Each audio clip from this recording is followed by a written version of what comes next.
Morning, everybody. Thank you very much for joining us. I, as you probably are aware by now, am Catherine Neville. I am a senior global client partner with Armstrong Craven. I've been with the business for 4.5 years now. However, I've worked in the recruitment industry for well over 20 years, predominantly providing RPO, search and bespoke projects to clients across the engineering, industrial and consumer sectors. Historically, many of the organisations and clients that I have worked for have been very traditional engineering businesses, whether they be in the nuclear sector, aerospace and defence, or traditional engineering. And because of that, have been very male dominated. So it's great to see over recent years how this has been shifting, and there's more talent, there's a greater focus on hiring diverse talent, initially perhaps looking at where talent has personal characteristics of the employees were diverse, so gender and ethnicity, but looking at diversity of thought more and more these days. Now these organisations are looking to achieve diversity of thought, which can only be achieved when companies have inclusive cultures. And this is something that Inclusion Week is very much focused on. It's not just looking at diverse talent, it's looking at how that diverse talent can be and feel included. Every member of every team can be themselves when they come to work, to know that they're respected, supported, and their ideas are listened to. So it's great to be holding this webinar today, building a truly diverse senior leadership team during the National Inclusion Week. It provides us with the opportunity to think about, learn, and identify what we can do to be better and to celebrate inclusion in all its forms. Excuse me. So to build a truly diverse senior leadership teams, organisations must have a structure and a culture that enables inclusion, and their leaders are also inclusive leaders. Now, moving to a more inclusive culture won't happen overnight. It takes time and the right people to create that systemic change. And this is where I'd like to introduce our first speaker, SAMI Ben Ali. Now, SAMI is the Vice President of Inclusion and Diversity at Wood. He's a highly motivated HR professional with extensive experience in HR, from business partnering to leading on inclusion and diversity. SAMI is globally responsible for helping to drive change in behaviours and cultures around inclusion and diversity at Wood. So SAMI, thank you very much for joining us today. And it would be great to hear more about how you are helping to build that inclusive culture at Wood, particularly given that many people are working from home and have been for the last 12 months. So thank you very much, and over to you. No problem, and thank you for the introduction. Thanks for inviting me, and happy Inclusion Week, everyone. So I'm SAMI Ben Ali, as you'll might have gathered from my accent. I'm from the northwest of England, and a bit about myself. I grew up in a bit of a small town in the northwest of England, and grew up with a father who's from Tunisia in North Africa, and mother is from Liverpool. So father's a practicing Muslim, mum's an Irish Catholic, mum's a Liverpool fan, dad's a United fan, believe it or not, still married after 40 odd years. But my point is really inclusion and diversity was very much part and parcel of my life growing up. And as no doubt many people on this call have probably sometimes either looked different or felt different in that type of environment. And I'm lucky and fortunate enough to find myself in a role now where something that I didn't necessarily consider a strength in terms of being different now very much is. And so I look to promote all I can around inclusion and diversity and what we do here at Wood. And what I try and do and try and get across is get people to remember that diversity and inclusion are separate but related topics. Diversity is very much around the mountain range of visible and invisible differences that make people the individuals that we all are. And the inclusion element is about appreciating and leveraging those differences. So at Wood, we're very much on the conscious inclusion journey, and we call it inclusion and diversity for a reason. We have the I first, because it's very much we can look to be as diverse as we want, but if we haven't got an inclusive environment that encapsulates all, then we won't truly harness and be successful with that diversity. So things around diversity of thought, such as Catherine mentioned, ways of thinking, perspectives, approaches, each individual has, but that can only be realised if we have the range of visible and invisible differences in our teams, in our organisations, but the environment and culture to harness that and bring that out. And really that sense of belonging and people being themselves and bringing their whole selves to work, as many people talk about, that's not necessarily an easy thing to do. and one that companies do need to work hard on, and how to approach it all the way from attraction, whether it be from content and what we look to do with our adverts in terms of the descriptions of those, in terms of what we're looking for, the imagery that we use, to our website, all the way through to even how our recruiters look to engage people out there in the marketplace. Do we give that sense of belonging, inclusion, that company that we want to work for? And then we look to harness that throughout the employee life cycle, from assessment, whatever that might be, to interviews, even to the pre-boarding. So, the boring bit per se, where you read around the policies and procedures, we very much start to introduce inclusion at that point as well. In terms of accessibility, how people can do that, all the way through to onboarding. So we really, it's not something that, well, I'll be a bit inclusive today. It's something that we want to live and breathe through our values, all the way through to what we do every single day. And when we're looking at senior leadership teams, and any team to be precise, it's about understanding, okay, what's not necessarily the best person for the role sometimes, but also what's the best person for the team. And that could be around harnessing, will they bring more creativity and innovation? Will they bring problem solving and decision making? Can they bring higher employee engagement, better reputation? So really it's about understanding what you've got in the teams currently. So we look to understand, okay, what do people bring to a team? Everyone is different, but to be able to see that difference, it's about being authentic. It's about being able to be vulnerable. It's about not necessarily having all the answers all the time as well. So it's about having that culture where it's okay to say, do you know what, I don't necessarily know the answer to that, or this isn't really my area of expertise. And some good books I've been reading at the moment, certainly Matthew Syed, in terms of Rebel Ideas and the Power of Diverse Thinking. I'd certainly recommend that as a book, where he talks about organizations such as the FBI, CIA, aerospace industries, where they've started to introduce more diverse talent to bring that diversity of thought to the forefront. There's actually a very good exercise where they take a medical issue around a tumor, but then they get you to read a military document. And then by reading the military document, you actually look to then solve the medical issue there. And what we're doing within Wood is we're running conscious inclusion awareness training and learning. Almost, it's not you stamped and off you go already. It's very much around those behavioral nudges to say, okay, what might not be important to you might be important to somebody else. And so that learning we're rolling out to all our employees. It's one of our sustainability goals. Very much we've announced that to the marketplace. So we have a gender balance goal that we're after, as well as all our people being 100% inclusive every day. And what we talk through there is the usual in terms of unconscious biases, but also talk about how you can engage in conversations, how you can be a true ally, and also about being action orientated. And doesn't matter if you ask a stupid question, just ask the question. And sometimes that in itself can bring people to the forefront. And with leadership teams, sometimes that can be difficult because you possibly thinking you're in there to know all the answers.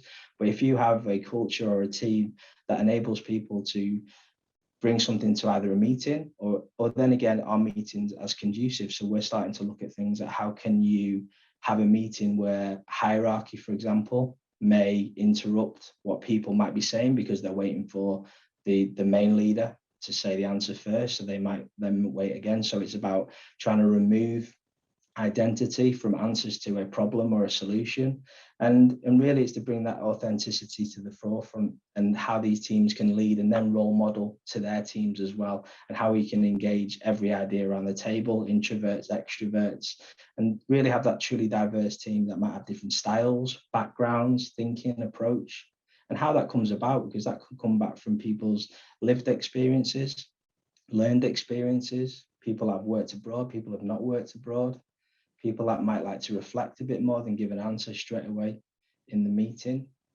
And what we look to do is get people to understand that, one, it's the right thing to do, and also it's the business case in terms of performance prerogative as well. So companies such as McKinsey and Gallup, where from a top quartile gender diversity perspective, teams are 20% more likely to experience above average profitability. And in terms of performance for companies, top quartile again for ethnic and cultural diversity in their executive teams, they outperform other organizations by 31%. And in innovation, lots of companies trying to innovate, whether it be products, services, and ideas, those who perceive bias in those organizations not necessarily feel included. they're 2.6 times more likely to withhold those ideas and market solutions. So all of this really is a business and performance prerogative, not necessarily a nice to have. And where we look to start is in relation to inclusion. So thank you. Over to you, Catherine. Thank you very much, Sami. That was great. And I have to say, I didn't know about the Liverpool United thing, so you didn't give us the preference. Who do you support? Newcastle, but we'll quickly move on. That's one we'll take offline another time. Thank you very much. That was great. And actually, that leads really well into our next guest, Nick SWATTON. Thank you very much, Nick, for joining us today. Nick is a senior HR leader, extensive experience partnering with leaders across a variety of different organisations. He started off a career in investment banking and moved to brewing, to mining, and to professional services, and now pharmaceutical, I believe.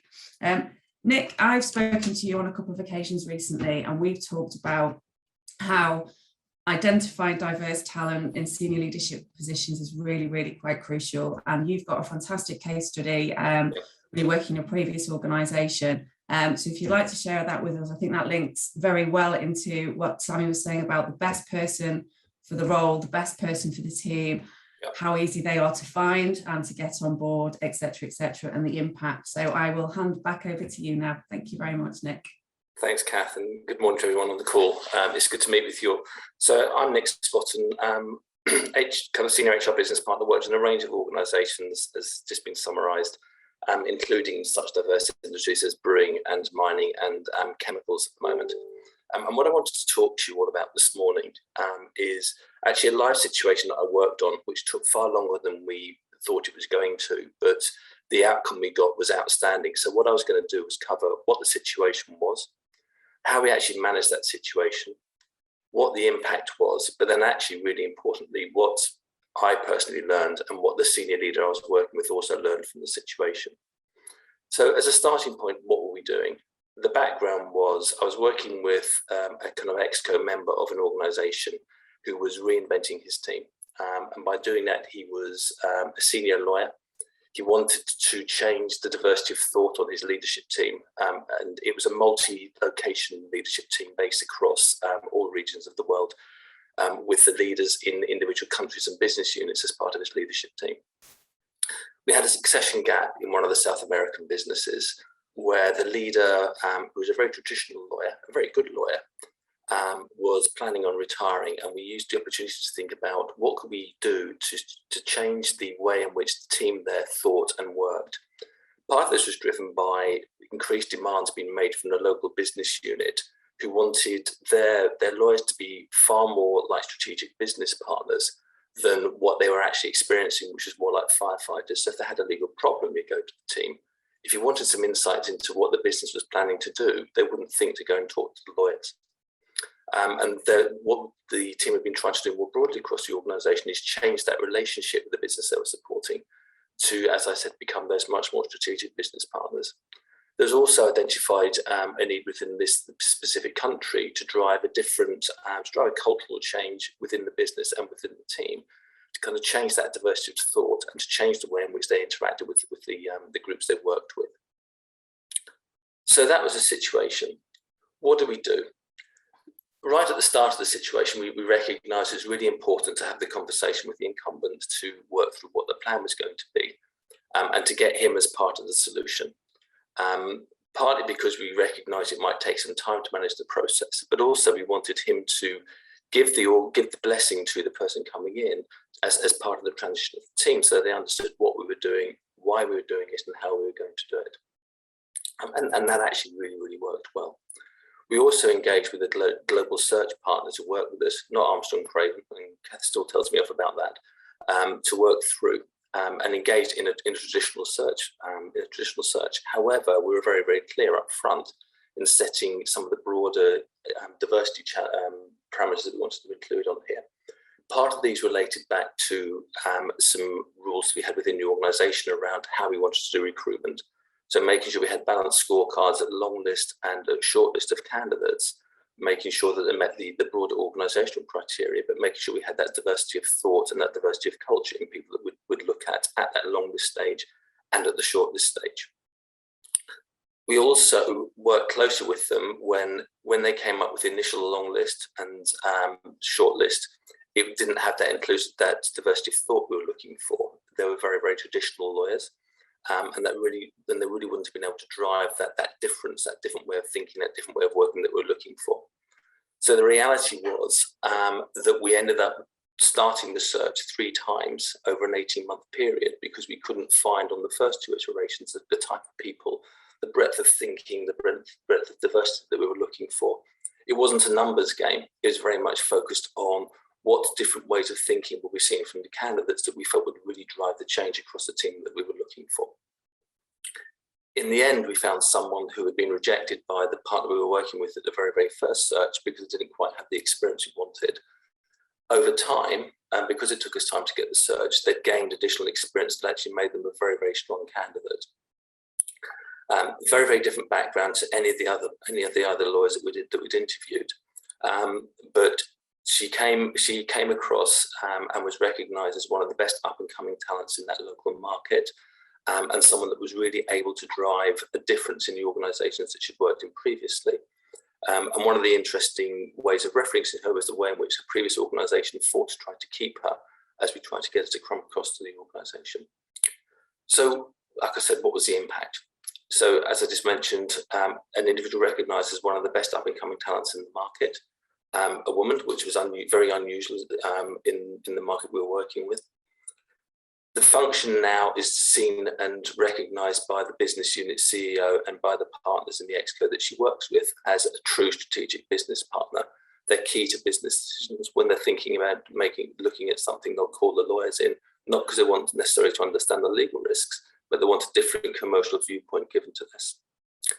There's been a massive change in mindset in the team where they're now less inclined to just go and take instruction, which is very much the mindset and very much the words they would use when they were working with the managers they were working with, to being seen as that true strategic business partner.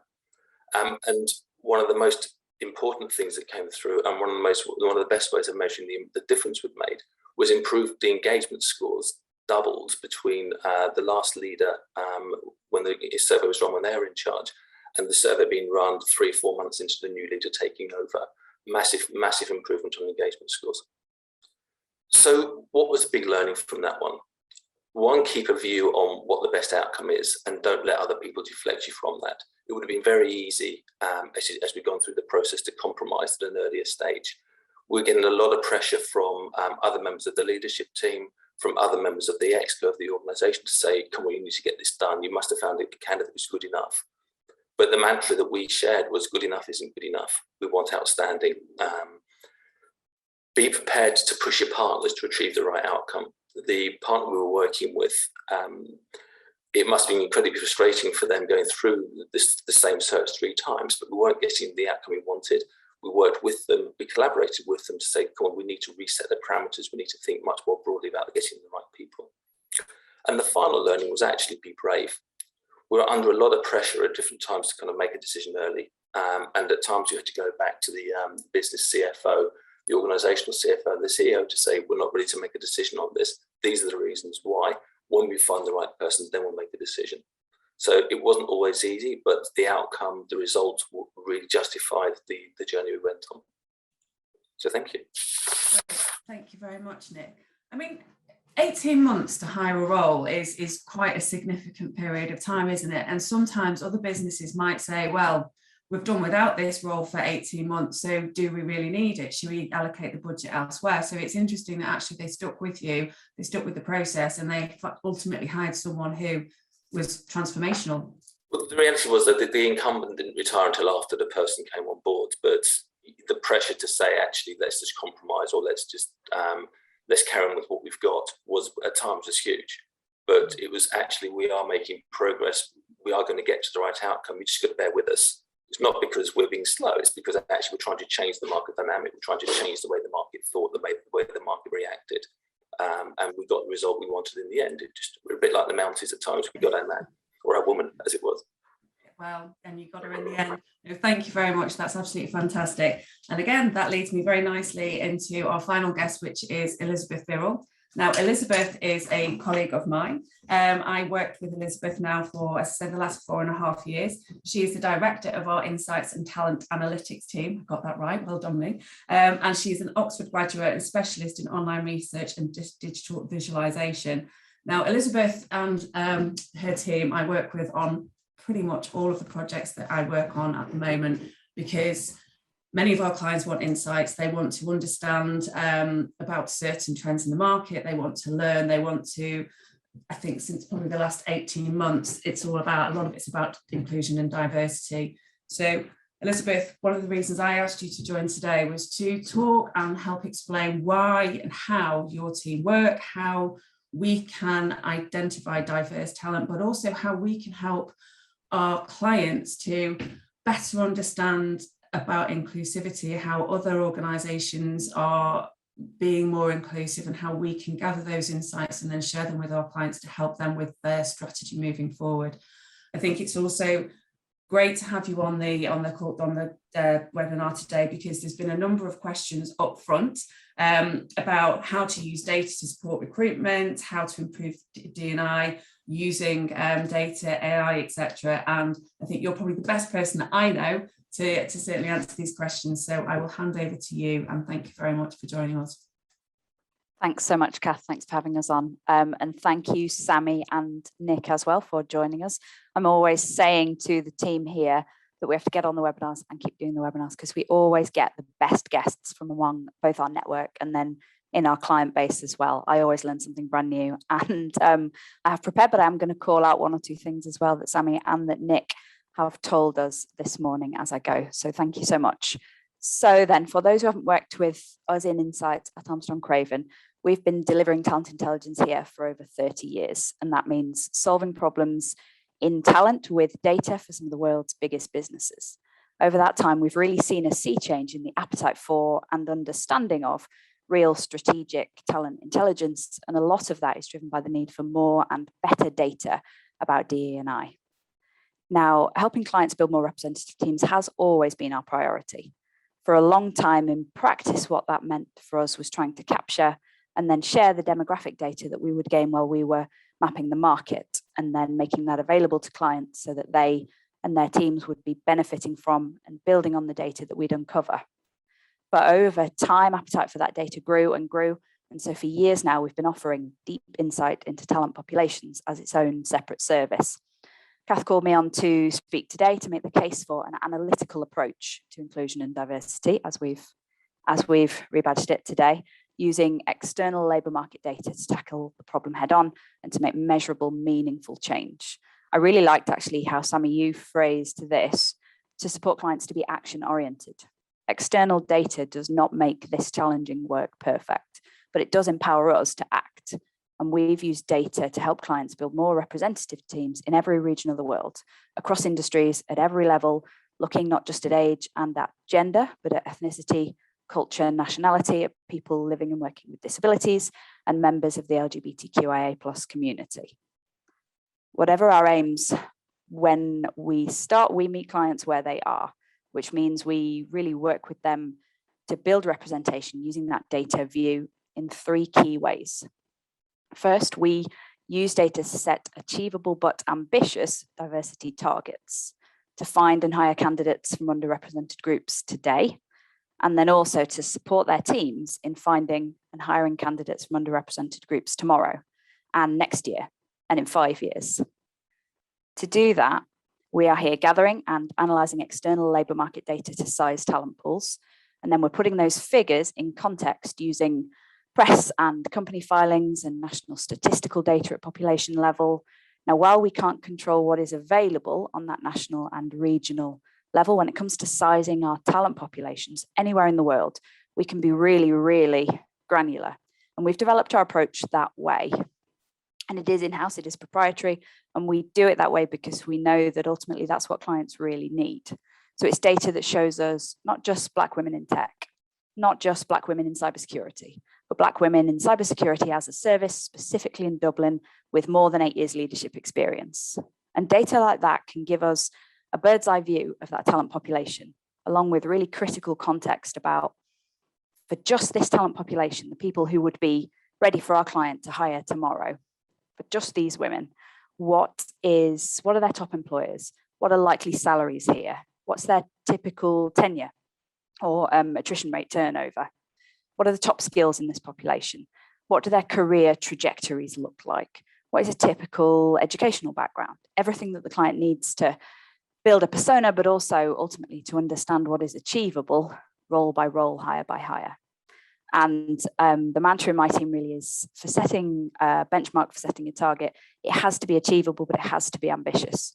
We are here to act, to make progress, to build more representative, more creative, more resilient teams. And so we're helping clients understand what is achievable, but still ambitious in a particular talent pool when it comes to hiring. Benchmarking against the market and against our clients' top talent competitors is so much stronger than benchmarking against internal data from, say, our population in-house last year, which can make, if we're not careful, it can make an incremental change look like a win when actually we are still behind. And that's where, Nick, something you said really resonated with me, that when it comes to this work, good enough isn't good enough. And the data, we think, can support us to find that line. All of that then, setting targets, setting strategy, can be done really effectively using the secondary data. And a well-equipped TA team could do some of this work themselves, and an established TI team, a talent intelligence or a talent insights team, could do much of it really well. Where we're then able to add value to DE&I work as an independent third party is going on to gather primary data. And that is data that's being gathered live for the first time from that incredibly granular target talent population. When we identify individuals from underrepresented groups working in that target role, we can then go out and network with them, network with their peers, their broader group to listen. We're listening to their ambitions and their next steps, who are their employers of choice? What have their experiences been, both at work and when they're looking for work? What have they heard about our client perhaps, or about their talent competitors? Who's approaching them? How often? And all of that data, which we're able to gather with total transparency on the potential candidate side and compliance, but also we can anonymize both client and respondent. All of that data allows us to report back a live snapshot of that talent market in action today. Not just who's hiring, how the salary is moving, but what is our client's EVP in that market? And how does this talent population prefer to look for jobs? How long should the cycle be? How often are they getting approached? What have they heard about us and about our competitors? And that allows us, and therefore the client, of course, to better understand how competitors with more representative teams are doing it. Sitting with that benchmark data, these are the most representative teams. These are the talent competitors we have who are performing the best, but is the experience after induction living up to the hype? Have they got to inclusion, or are they still very focused on just diversity? All of that data ultimately comes back to the client, which is of course where we started, with this guiding principle that while we're working, all of the knowledge we gather shouldn't be siloed here with us as the experts. It should be continuously fed back to the client, into their team. So we're building their internal expertise to set targets, find and hire top talent, and then retain and include and progress them. Because of course, as I think everyone on this call knows, the research can't end with hiring. Every element of DE&I work can be illuminated by data. And external labour market data we found, combined with your own internal HR analytics with your data, gives us a 360 view of the marketplace. It empowers teams to take action on DE&I and get started making measurable and really meaningful change. So I'm looking forward to the Q&A. I can see some in there that I think will come the way of me and a handful of the other panelists. It's really it from me, except to say thank you very much, Kath, for letting me come on and make the case for a data-led approach. It's been really interesting so far. And as I said to the team when we dialed in, we always get the best guests on these things. So thank you both very much for joining us as well. Yeah, thank you very much, Elizabeth. And again, you know, the work that you and your team do for Armstrong Craven, many of our clients, I think Nick, you probably benefited from it over the last few months. You know, it really is truly very informative, and it really does help build strategy. So on that note, I'm going to hand back to you, Natasha, so that you can lead with the question. Thank you. Thank you also, Nick. Thank you also, Nick and Sami, for your work today. Thank you. Yeah, amazing insights. So yeah, thank you to everyone. So Andrew has asked, and Sammy, I know you've gone back and answered in any case, but how do you measure inclusion and/or belonging in your organisation? So I know, Elizabeth, you spoke a little bit around data a second ago, but perhaps Nick, we can come to you as to how you've seen it measured previously, at either your current company or other companies you worked at. One thing we did at the company I spoke about was there was a move looking specifically at gender diversity, and a couple of reasons behind that, and I'll touch on it quite briefly. The organisation was based in multiple jurisdictions. Not all of them were you able to actually measure other factors of diversity for lots of reasons, legal reasons, cultural reasons, etc. So the primary driver was looking at gender diversity across the organisation, and what they were doing was looking at the levels within the organisation and thinking, what do we need to do at specific levels to think about how we move people across? So how can we get how can we kind of make sure the pipeline of maybe 60-40 or 50-50 at a certain level in the organisation was being replicated further up, and actually setting some quite stringent targets around, which they called recruitment rules, but it's more around targets. So one was around making sure you had a match of long list to short list, making sure the diversity at that level was maintained through. If you didn't have at least one female at short list, for more senior roles, the CFO would actually test the hiring manager and ask why. So you would want to know in detail what the process had gone through and why there was no one that had gone through. It could be for a number of reasons, but really holding people's feet to the fire. Making sure we had the right balance of people interviewing. If you have a round of interviews with people that look and smell and feel a bit like me, does that really reflect the organisational diversity you're going into? No, it didn't. So making sure we had the right level of diversity at that point. Also thinking about some different things. So sometimes testing managers, challenging managers by looking at blind CVs. So taking off names at times, for example, taking off age at times, or just to kind of make them look at things in a different way, and working closely with the managers to challenge them, not in a negative way, but to say to them, what can you do differently? And how can we try to make a difference as we go through? Recognising, though, that there wasn't an overnight fix, and particularly more senior levels, you had to try and get a balance of creating the need, creating the space, and making sure you get the right people coming to the organisation. But being prepared to say, actually, we need to be patient. And thanks for picking up on the point, sometimes making sure that good enough wasn't necessarily good enough. So making sure we were driving for the best and getting the best, and creating the environment where people understood the value of doing that. And it was less about the numbers, but more about actually just have an open, transparent process where everyone felt included, and driving that through. And the final point, and I'll shut up, thinking about, were there any managers who were exemplars, but also were there any managers who weren't as strong, and how did you manage that? So not name and shame, but educate. And that's very much what we're trying to do. Yeah, brilliant, Nick. It's interesting. It's interesting, Nick, what you said then about the blind CV process. We recently worked on a project with a client who wanted to have a diverse candidate for a senior level role. So our process is normally we will map the talent, and we will go through that talent map with our clients, tell them who the candidates are, and then get those in the process. This time they didn't want to know anything about the candidate, just wanted to see the CV with no other information on. They had to be there. And the only time they actually knew who that candidate was going to be was at interview stage. Now that was relatively new for us because that's not the process that we tend to do.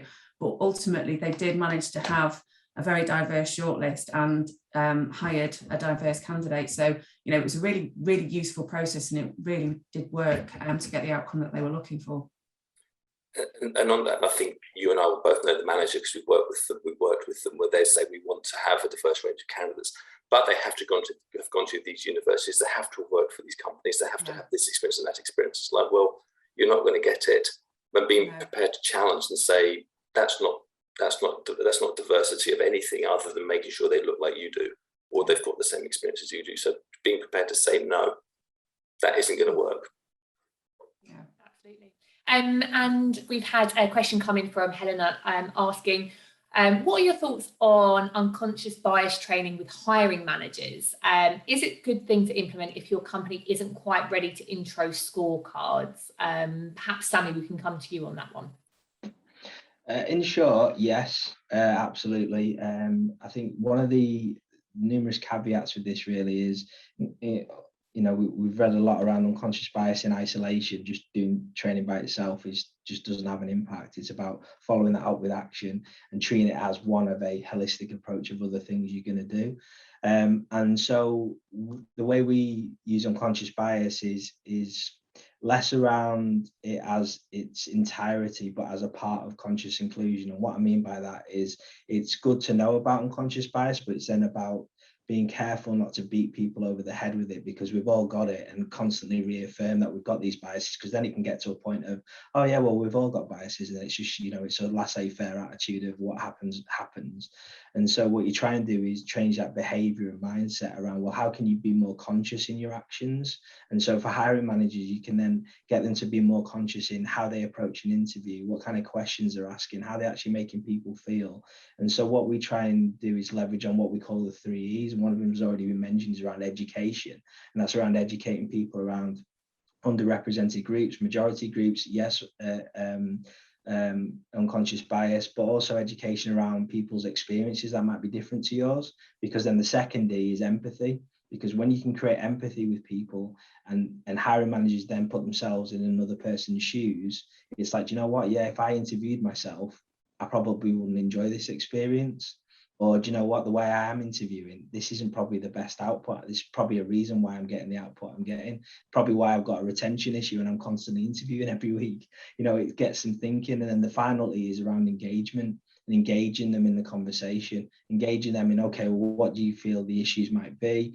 You know, what's the general feeling and mood within the hiring managers? Some of them might be, you know, might be your best ambassadors. You know, they might be the best people that have done some change, seen some change.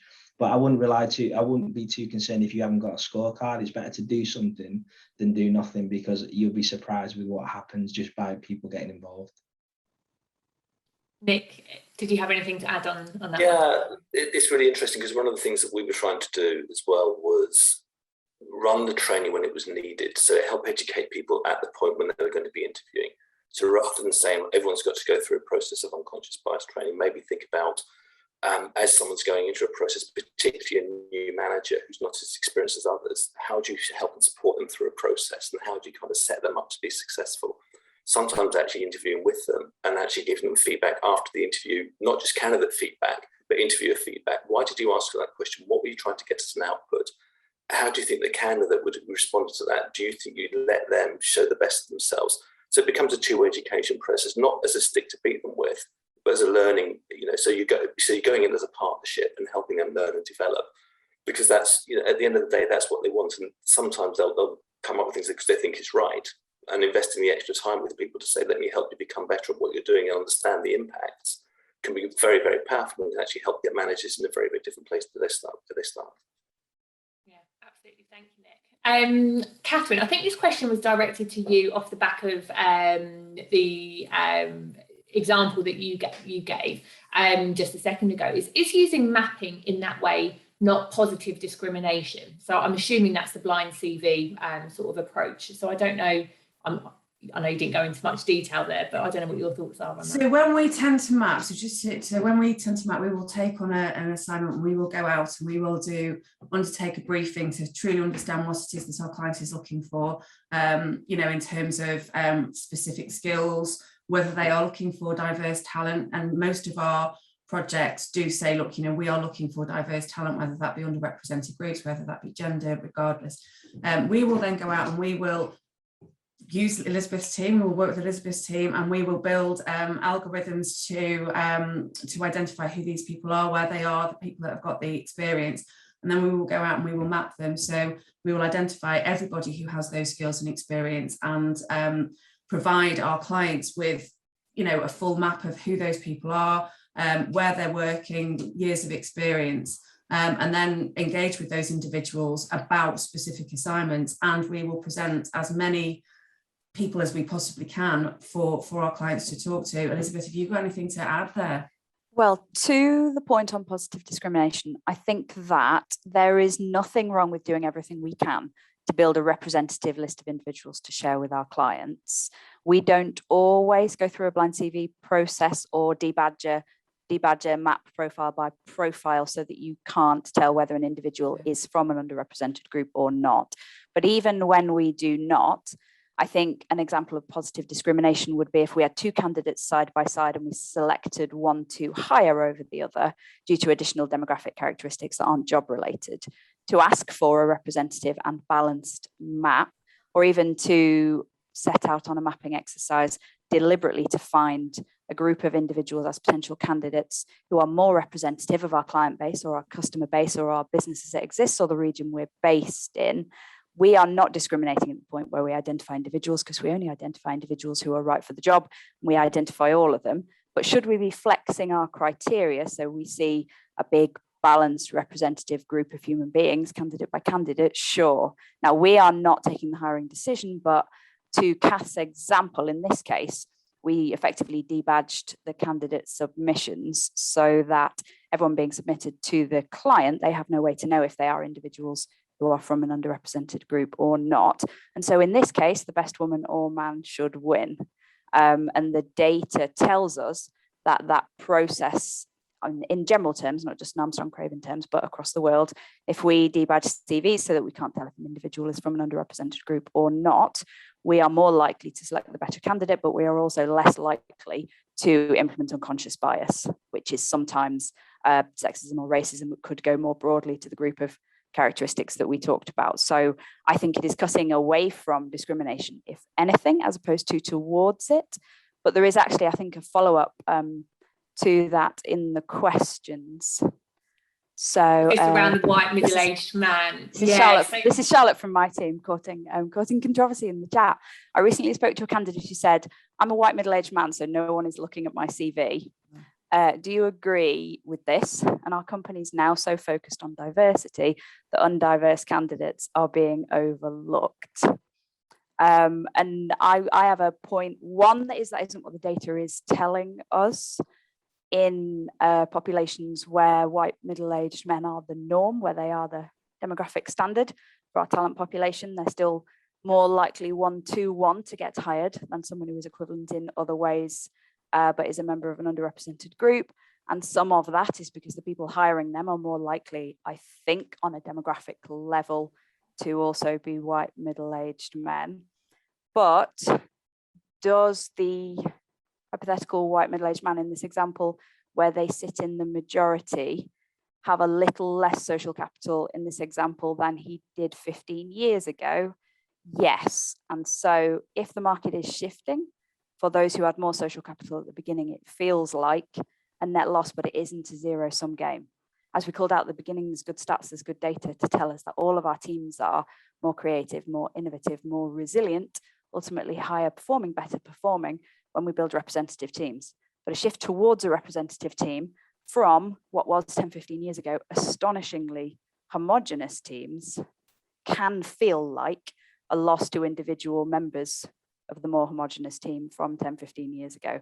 We've got to counter that where we hit that, and some of those will be our stakeholders who are resistant to the processes of change, as well as our potential candidates who are reading or misreading the reasons that they don't succeed. My instinct is that this isn't true. I think the data tells us that this isn't true, but I will open it to our panelists as well. And thank you, Charlotte.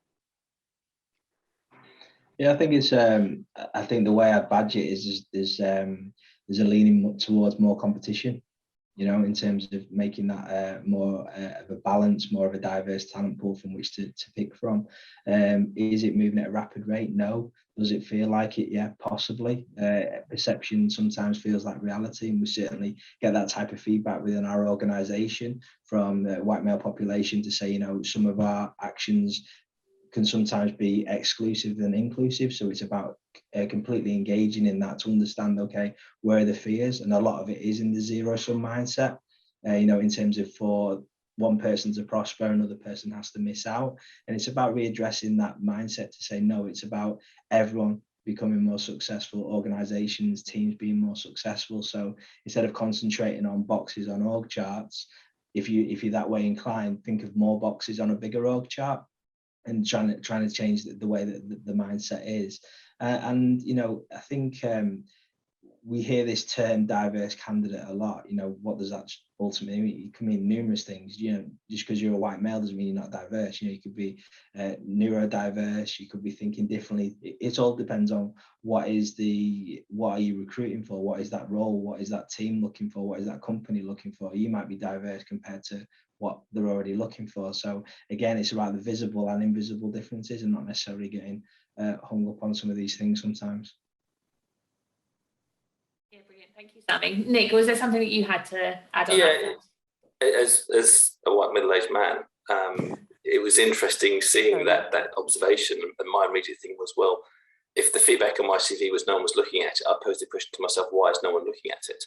What do I need to do to make my CV more compelling, so that, you know, I stand out in the way that I need to? And again, I think, as Sammy mentioned, it's not something I've observed. You see a range of candidates coming through, including the white middle-aged man, maybe included in here. And I do wonder whether there's an individual mindset that needs to change, where, yes, you're competing against a very competitive market. So you need to find ways of all candidates need to find ways of standing out. Because at the end of the day, the employer will want to try to get the best people into their organisation they can possibly get. It's more about there's more competition because more people are having that opportunity, isn't it? And that's you know, perhaps not easy for some people to deal with. Okay, amazing. We are nearly towards the end of the session, so I don't know if anyone has any sort of final closing comments or thoughts now that we've had a bit of Q&A and everyone's heard each other present as well. Perhaps I can come to you, Elizabeth. I don't know if there was anything that you kind of wanted to finish on, just whilst I run our very last poll, just to get some feedback as well. So, oh yeah, here is the poll on my screen. To the panelists, certainly, in terms of your day-to-day work now then, what is your main priority when it comes to I and D or D and I work today?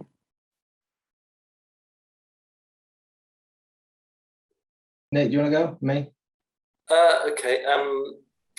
I think for me, it's educating leaders and managers to help them understand the positive impacts it has, but in a practical way. So what can I do differently to make a change? So using the example just 3 years earlier, if you're interviewing with someone and, you know, there's one of the questions that came through in the chat, there's some kind of biases coming through, helping them understand what they might need to be able to do differently. Not in an accusatory way, but in a way to say, we're helping it learn and educate ourselves as we go through this. And that in some ways helps kind of remove any of that kind of them and us mindset that might appear.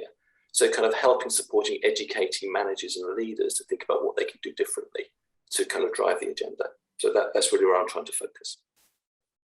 Fantastic. Yeah, I think for me, very much on the I front, because then I think the D will hopefully take care of itself from that element. I think very much in the education space, but really leaning on that empathy, because not everyone lives the experiences the same, you know, and that's the thing. It's about understanding you don't know what you don't know, and it's fine to make a mistake, and we'll always be learning in this space. Everyone will always be learning in this space.